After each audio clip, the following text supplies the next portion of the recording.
Jadi sabda Rasul, inna lillahi ahina minna, sesungguhnya Allah itu memiliki keluarga dari kalangan manusia. Ya, para sahabat kan kaget, masa Allah punya keluarga dari kalangan manusia? Kan Allah tak berkeluarga kan begitu.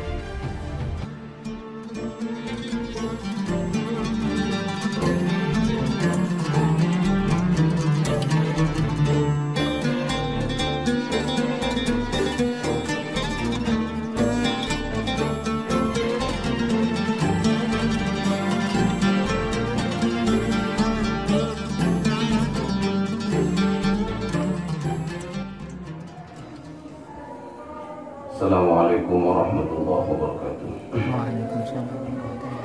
Bismillahirrahmanirrahim. Ila hadratin Nabi Mustafa Muhammadin sallallahu alaihi wasallam wa ala alihi wa sahbihi wa azwajihi wa dhurriyyatihi wa qurratihi wa salihihim min al-anbiya wal mursalin wal ulama'i wal awliya wa syuhada wa salihin wa limatul mujtahidin wa tabi'in wa tabi'in wa tabi'ahum bi ihsan ila yaumiddin wa ala alihi wa sahbihi wa sallam.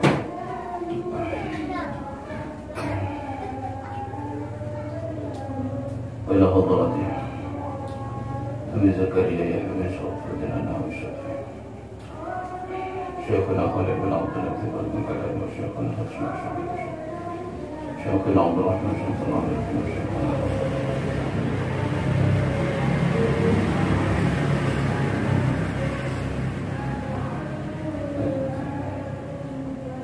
وصولهم وفراعهم والمنتسبين إليهم وولدهم ومحبهم ويعد علينا من بركتهم وبركة أمهم وسرهم وصالحهم.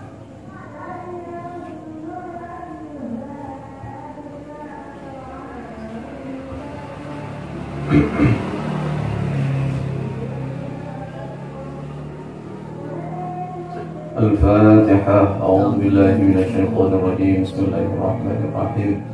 الحمد لله رب العالمين الرحمن الرحيم مالك يوم الدين إياك نعبد وإياك نستعين اهدنا الصراط المستقيم صراط الذين أنعمت عليهم غير المغضوب عليهم ولا الضالين.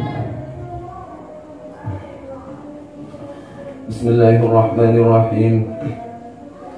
الحمد لله رب العالمين وبه نستعين على أمور الدنيا والدين والصلاة والسلام على أشرف الأنبياء والمرسلين سيدنا ومولانا محمد صلى الله عليه وسلم وعلى آله وصحبه أجمعين. سبحانك لا علم لنا إلا ما علمتنا إنك أنت العليم الحكيم.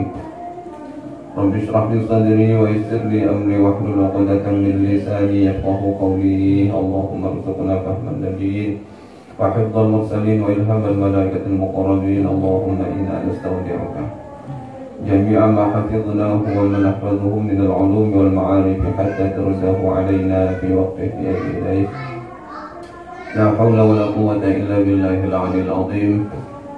قال المصنف الشيخ الفقيه الإمام العالم الورع الزاهد الضابط المتقن أبو زكريا يحيى محي الدين شرف بن حزام الحزامي النووي الشافعي رحمه الله تعالى ونفعنا بعلومه وبأسراره وخصوصيته في الدارين آمين. Bismillahirrahmanirrahim. Al-babul khamisu, adapun bab yang kelima. Fi adabi hamilil Qur'ani, yaitu tentang adab-adab hamilil Qur'ani, penghafal Al-Quran.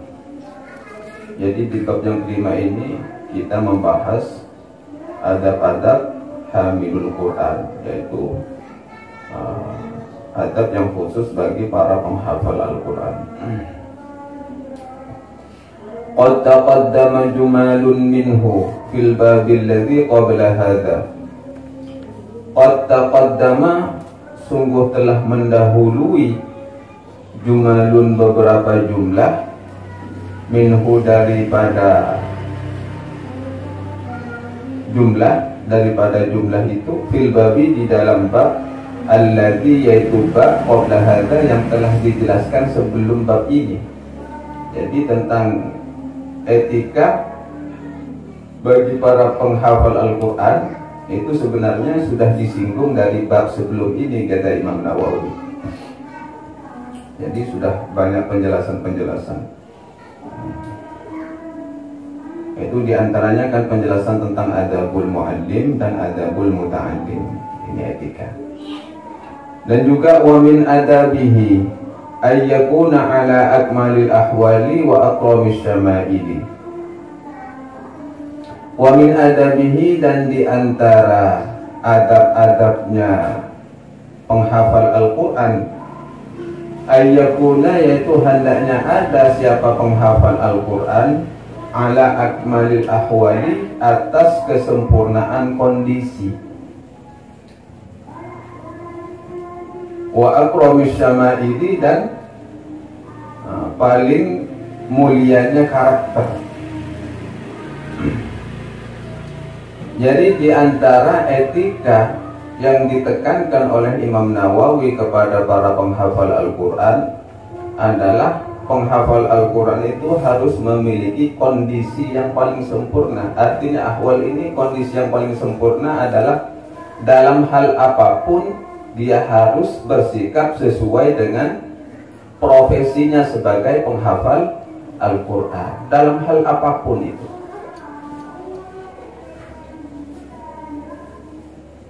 Wa akramis syama'ili, dan harus memiliki sifat paling mulianya karakter yang ada di dalam dirinya. Harus menjadikan karakter dirinya itu lebih mulia.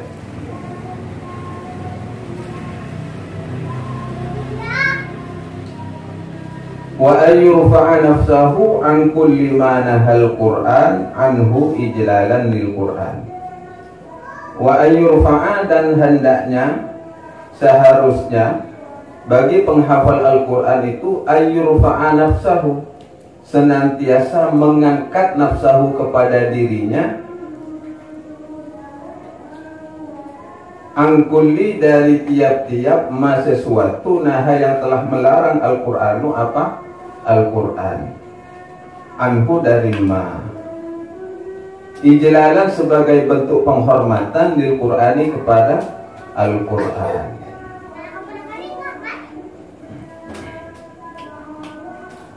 Wa ayyakuna masunan andani il-iktisabi. Wa ayyakuna, dan hendaknya ada siapa penghafal Al-Quran masunan, senantiasa menjaga, andani il-iktisabi, dari usaha-usaha yang tidak baik.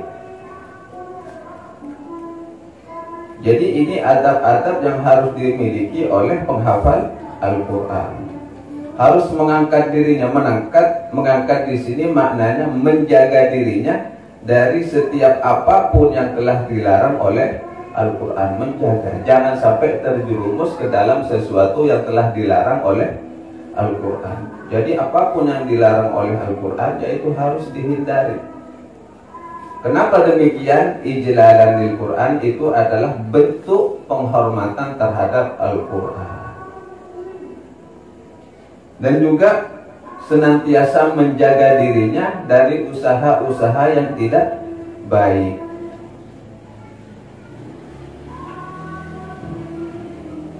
Itu bagian dari ijlalan lil Quran, dari usaha-usaha yang tidak baik. Apapun usaha yang tidak baik yang dilarang oleh Al-Quran, itu hendaknya dijauhi.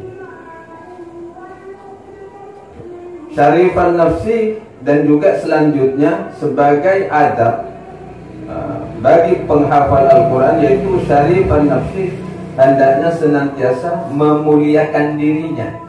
Syarifan nafsi, memuliakan dirinya.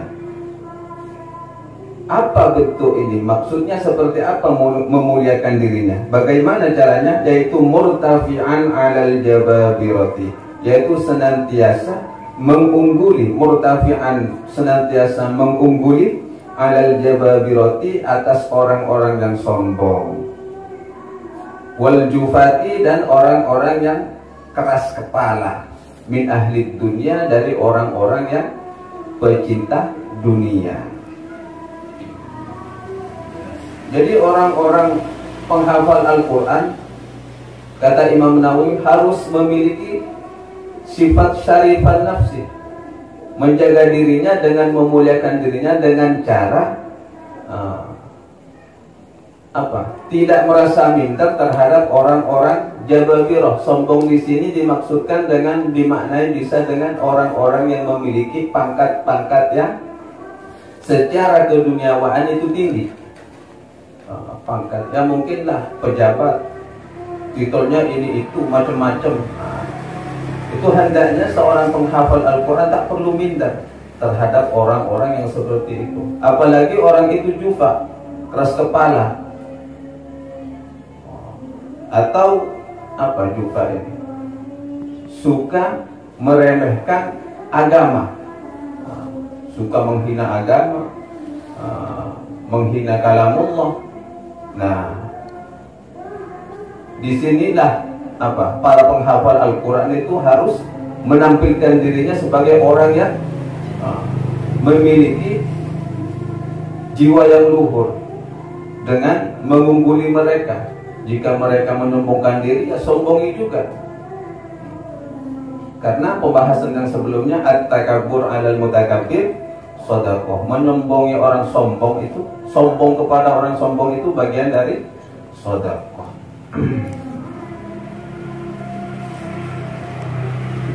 Selanjutnya memuliakan dirinya dengan cara mutawadhi'an lis-shalihin, yaitu bersikap tawadhu lis-shalihina kepada orang soleh.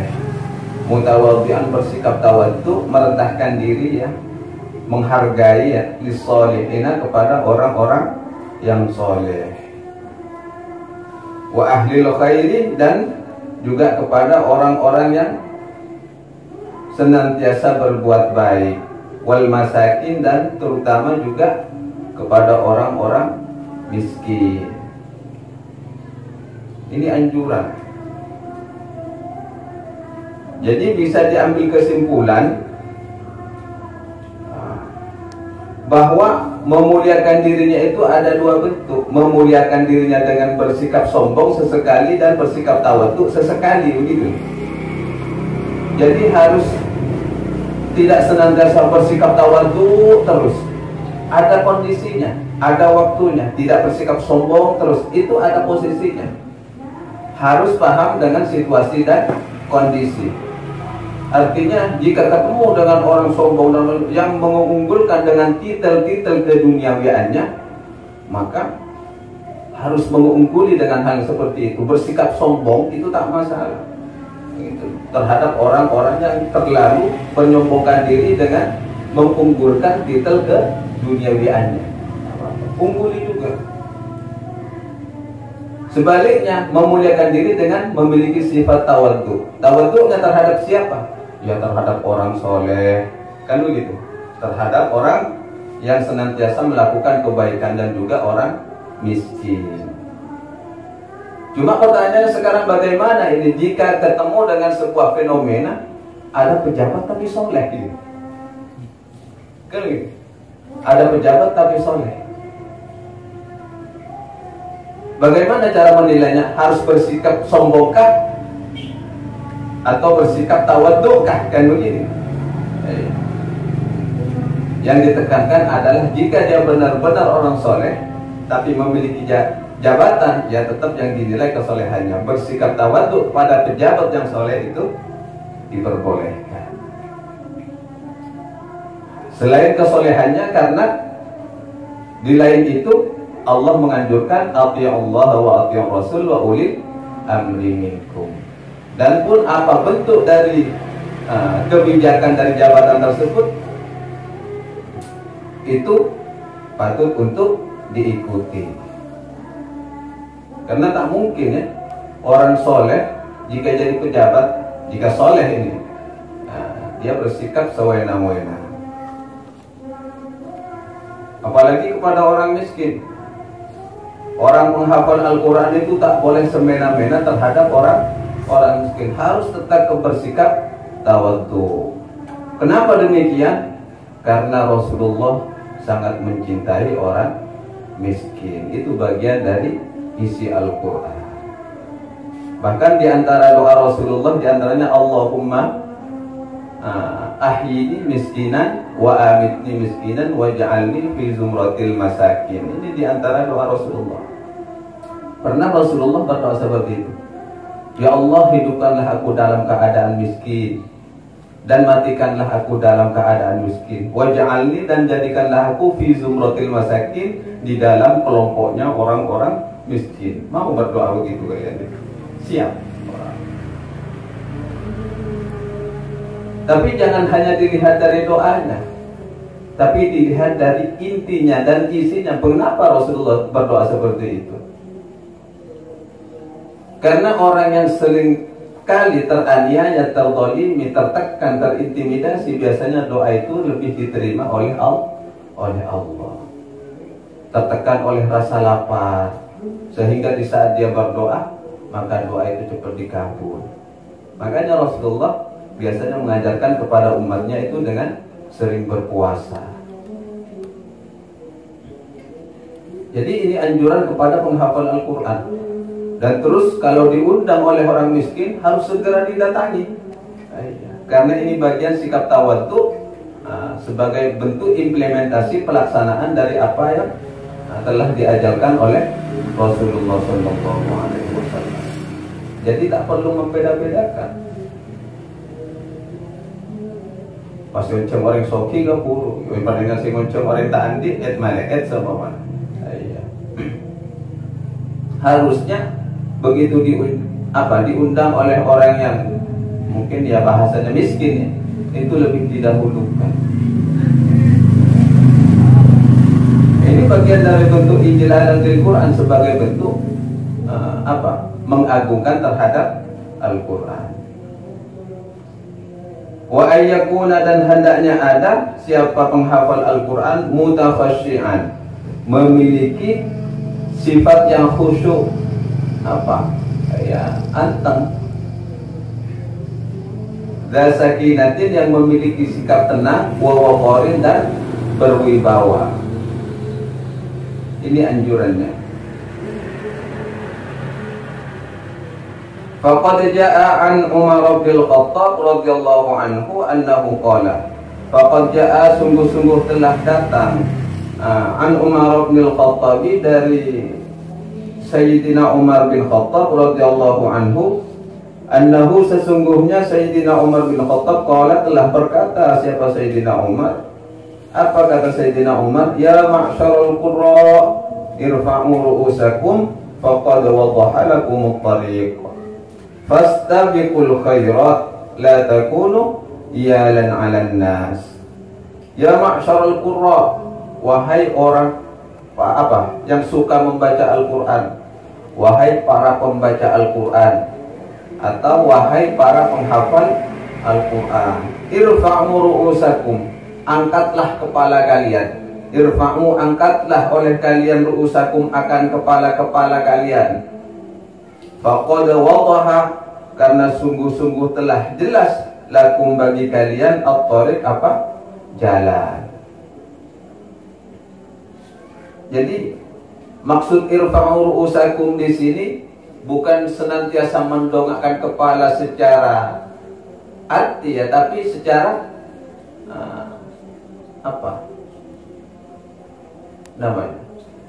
Parsemon. Apa parsemon?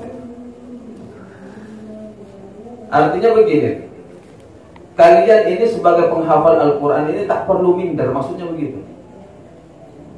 Iya, kalau sikap tawadhu, khusyuk itu menundukkan kepala itu lebih bagus. Maksud irfa'u ru'usakum ini bukan pas ajol mendongakkan kepala, bukan begitu. Ini bahasa parsemon, bahasa kinayah. Iya, bahasa kinayah ya, kinayah parsemon itu. Jadi tak perlu minder. Kalian itu ketemu dengan siapapun, itu tak perlu minder, karena sudah jelas bagi kalian itu jalan yang kalian tempuh itu sudah jelas. Ini adalah keuntungan dunia dan akhirat. Jadi kalian tak perlu minder. Ketemu dengan pejabat ini, pejabat itu, orang sehebat apapun, kalian tak perlu minder. Urusan angkat kepala kalian, artinya angkat derajat kalian. Karena faqad wadaha lakumut tariq, karena memang sudah jalan itu bagi kalian itu sudah sangat jelas. Maka dari itu fastabiqul khairat, maka berlomba-lombalah kalian al-khairati, di dalam meraih kebaikan. Jadi tak perlu minder. Bertemu dengan yang titelnya SH, MH, MHum, MM, SE, tak perlu minder. Kalian cuma bergelar Al-Hafidh, tak perlu minder. Karena jalur kalian itu sudah jelas. Karena yang bertitel sedemikian rupa itu belum jelas jalannya. Karena banyak titel tapi tetap pengangguran kok. Ya. Banyak titel yang sedemikian rupa, titel dunia ya, tapi kan tetap banyak yang pengangguran. Apakah ada orang penghafal Al-Quran itu pengangguran? Tidak ada. Tidak ada penghafal Al-Quran itu pengangguran. Semuanya serba dijamin oleh Allah Subhanahu wa Ta'ala. Dalam urusan pahala ada jaminan. Dalam urusan rezeki dijamin. Dalam urusan hal apapun yang dibutuhkan oleh Allah, bahkan kebutuhan dunia dan akhirat dijamin. Lalu kenapa harus minder? Begitu. Tahu ujung-ujungnya titel itu hanya urusan dunia kan? Hanya urusan fulus, hanya urusan keuangan kan? Kan seperti itu. Itu pun kalau mereka yang bertitel-titel dunia itu, kalau dapat pekerjaan, kalau tak dapat kan hanya pengangguran. Walaupun titelnya SE, SA, S lilin, S apalah. Iya. Kan begitu. Kalau kalian sudah jelas sebagai penghafal Al-Quran, titel yang luar biasa, Hamilul Quran itu luar biasa, titel seperti itu. Maka tak perlu kalian itu bersikap minder. Jadi itu kata Sayyidina Umar apa? Fastabiqul khairat. Ya sudah, berlomba-lombalah dalam meraih kebaikan. La takunu, jangan ada engkau ialan apa? Menggantungkan ala nasi terhadap manusia. Ia di sini maknanya keluarga, ailun, keluarga. Artinya kalau kita maknai secara aslinya, la takunu, jangan ada engkau ialah menjadi keluarga ala nasi bagi manusia. Itu maknanya. Tapi maknanya di sini ialah di sini jangan menggantungkan hidupmu kepada manusia, gitu. Jadi jangan engkau terlalu menggantungkan kehidupan kalian ini kepada manusia. Kamu itu sudah jelas, masa depan kamu sudah jelas, bahkan masa depanmu untuk akhiratmu itu sudah jelas. Jadi tak perlulah lagi menggantungkan kehidupanmu itu kepada manusia. Takut tak makan, takut ini, takut itu. Karena kalian ini kata apa? Rasulullah, sabda Rasul yang diriwayatkan oleh Anas bin Malik, dari Anas bin Malik radhiyallahu anhu, qala Rasulullah sallallahu alaihi wasallam, apa sabda Rasul? Inna lillahi ahlina minan nas. Qalu ya Rasulullah man hum? Qala hum ahlul Quran, ahlullahi wa khassatuh. Jadi sabda Rasul, inna lillahi ahlina minan nas, sesungguhnya Allah itu memiliki keluarga dari kalangan manusia. Ya, para sahabat kan kaget. Masa Allah punya keluarga dari kalangan manusia? Kan Allah tak berkeluarga, kan begitu. Jadi para sahabat bertanya kepada Rasul, man hum ya Rasulullah? Siapa mereka ya Rasulullah? Bukankah Allah itu ahadun? Bukankah Allah itu Maha Esa? Ada keluarga Allah dari kalangan manusia. Lalu Rasulullah menjawab, hum ahlul Quran, yaitu mereka adalah para penghafal Al-Quran. Hum ahlul Quran, ahlullah, mereka itu dianggap sebagai keluarga Allah. Maksudnya apa? Khassatuh, orang yang senantiasa dikhususkan oleh Allah. Orang yang sudah diprioritaskan oleh Allah. Kenapa harus ada kebutuhan lagi kepada manusia? Ya tak perlu. Jadi titel seperti apa yang bisa menjadikan Allah itu memiliki perhatian khusus kepada hamba yang seperti itu? Tidak ada, kecuali orang yang penghafal Al-Quran. Jadi orang penghafal Al-Quran itu adalah khassatuh, ahlullahi wa khassatuh, adalah orang yang dikhususkan, diprioritaskan oleh Allah Subhanahu wa ta'ala. Kalau sudah diprioritaskan dalam segala hal itu sudah dicukupi oleh Allah. dalam segala apapun urusan dunia dan urusan akhirat. Maka dari itu kata Sayyidina Umar, la takunu iyalan 'alan nas. Maka tak perlulah engkau ini iyalan menggantungkan hidupmu 'alan nasi kepada manusia. Jadi tak perlu menggantungkan diri kepada manusia. Sudah diprioritaskan oleh Allah. Luar biasa.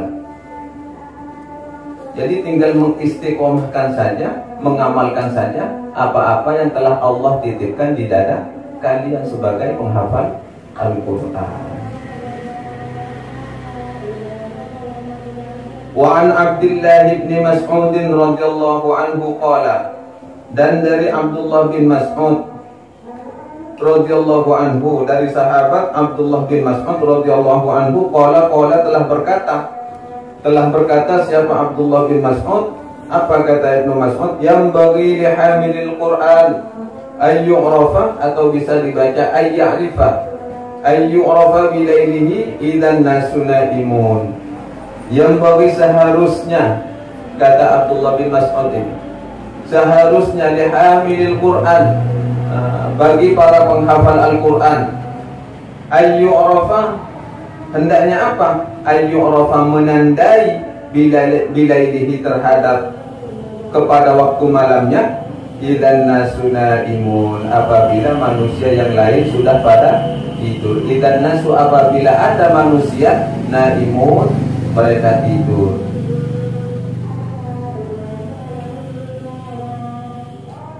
Jadi ya, seorang penghafal Al-Quran, kata Ibnu Mas'ud, itu harusnya senantiasa menandai waktu malamnya itu.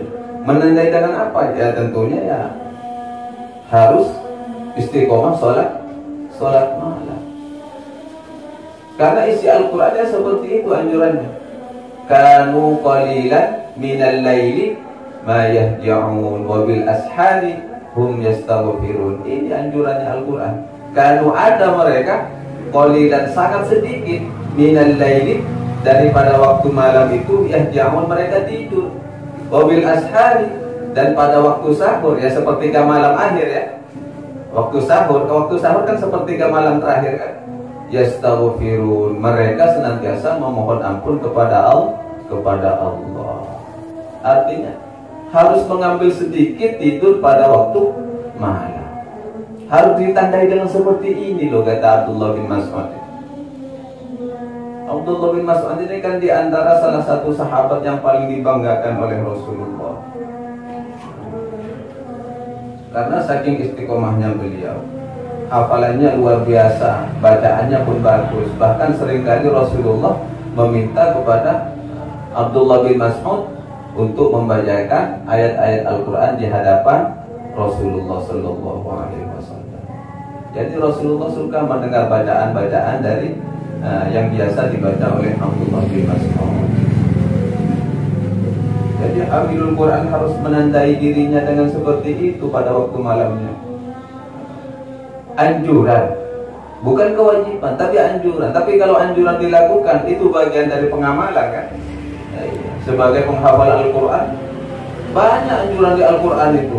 Tatajafa junubuhum 'anil madaji'i yad'una rabbahum khawfan wa tama'a wa mimma razaqnahum yunfiqun. Di antaranya tadi, kanu qalilan minal laili ma yahja'un wa bil ashari hum yastaghfirun. Juga di antaranya wa minal laili fatahajjad bihi nafilatan laka asa ayyab'ataka rabbuka maqaman mahmud. Banyak anjuran-anjuran di dalam Al-Quran itu yang hendaknya itu diimplementasikan oleh para penghafal Al-Quran. Wa minal laili, dan di antara waktu sebagian malam, fatahajjad, maka bertahajudlah kalian ini, nafilatan laka, sebagai amalan sunnah, amalan tambahan bagi kalian. Asa, semoga saja, kata Allah itu, barangkali dengan hal yang seperti itu, ayyab'ataka rabbuka, mengangkat dirimu itu maqaman mahmuda, ke peringkat level yang lebih tinggi derajatnya. Jadi luar biasa, tinggal mengimplementasikan saja penghafal Al-Quran. Penghafal Al-Quran sudah mendapatkan prioritas langsung dari Allah, apalagi kalau sudah diimplementasikan, ya ada prioritas lebih khusus lagi dari Allah. Dengan cara apa Allah memberikan prioritas lebih khusus? Maqaman mahmuda, dengan pangkat yang lebih terpuji. Wa qur rabbi, lanjutannya itu ya, wa qur rabbi adkhilni mudkhala sidqin wa akhrijni mukhraja sidqin waj'alni min ladunka sultanan nasira. Yang makna dari kesimpulan bacaan wa qur rabbi adkhilni mudkhala sidqin wa akhrijni mukhraja sidqin waj'alni min ladunka sultanan nasira, memohon petunjuk kepada Allah agar Allah memasukkan, melangkahkan ke langkah yang tepat dan menghindarkan dari sesuatu yang tepat, itu maksudnya. Jadi permohonan itu luar biasa. Karena wa qul ja'al haqq wa zahaqal batil innal batila kana zahuqa. Yang jelas sudah tampak jelas, yang batil sudah tampak. Jadi memohon kepada Allah agar dijaga langkah kaki ini dari ketergelinciran, dari perbuatan yang tidak diridhoi oleh Allah Subhanahu wa taala, ya begitu. Jadi harus banyak memohon kepada Allah dan menandai pada waktu malamnya di saat manusia tidur.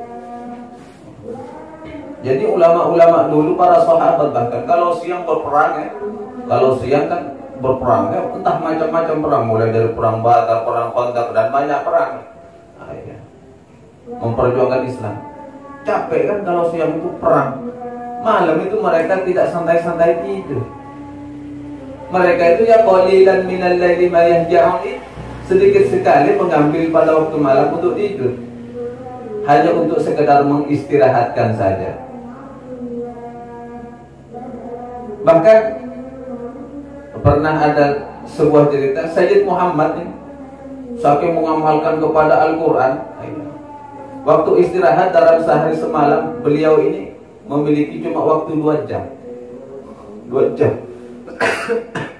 waktu istirahat. Itu pun 2 jam itu dibagi untuk berkumpul dengan keluarga, dengan putra-putranya, dengan, ya pokoknya dengan keluarga. Entah itu ngobrol apa dengan keluarganya, kan ya pokoknya berkumpul dengan keluarganya. Hanya 2 jam. Belum istirahat tidurnya bagaimana? Itu 2 jam itu dibagi sedemikian rupa. Selebihnya itu untuk dakwah. Belum sholat malamnya. Ini orang-orang penghafal Al-Quran yang harus seperti ini. Jadi jangan banyak